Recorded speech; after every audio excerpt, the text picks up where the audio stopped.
Le 14 juillet, le ministère russe de la Défense a organisé un autre briefing sur la situation en Ukraine.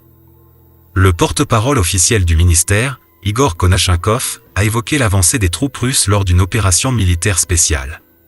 On commence. Les forces armées de la Fédération de Russie poursuivent une opération militaire spéciale en Ukraine. L'ennemi subit des pertes importantes.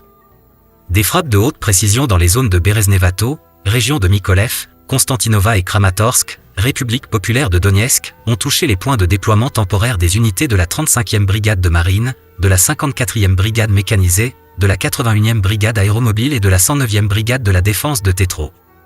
À la suite des frappes, les pertes totales de ces formations se sont élevées à 1 millier de personnes et à plus de 100 unités d'armement et d'équipement militaire.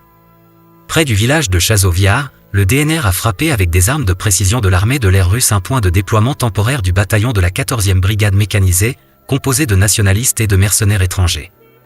À la suite de cette frappe, 43 militants ont été tués et environ 170 blessés.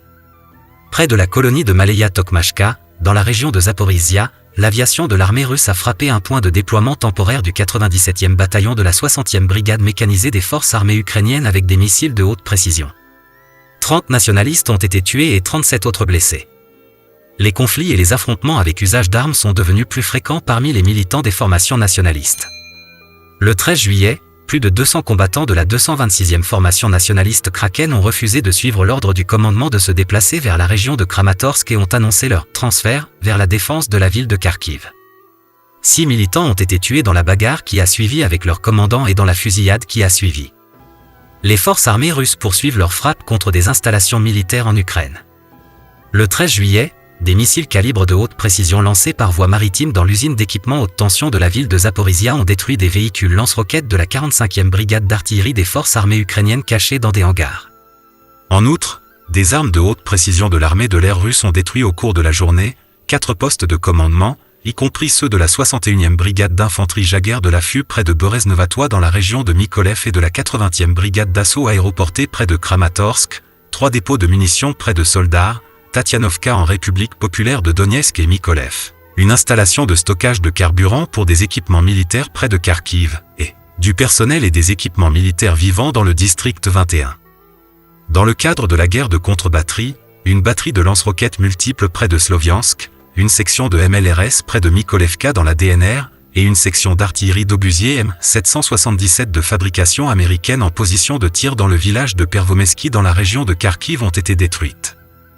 L'aviation opérationnelle et militaire, les troupes de missiles et l'artillerie ont touché 19 postes de commandement, des unités d'artillerie en position de tir dans 78 zones, des effectifs et des équipements militaires de l'affût dans 232 zones. Les chasseurs de l'armée de l'air russe ont abattu en vol 2 appareils de l'armée de l'air ukrainienne, un Su-24 près de la localité de Sloviansk et un MiG-29 près de Troitskoye.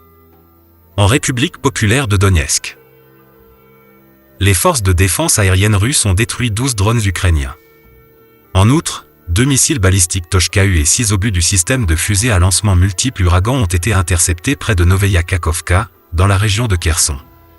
Au total, 249 avions, 137 hélicoptères, 1534 drones, 354 systèmes de missiles solaires, 4050 chars et autres véhicules blindés de combat, 744 lance-roquettes multiples, 3145 pièces d'artillerie de campagne et mortiers, et 4292 pièces de véhicules militaires spéciaux ont été détruits depuis le début de l'opération militaire spéciale.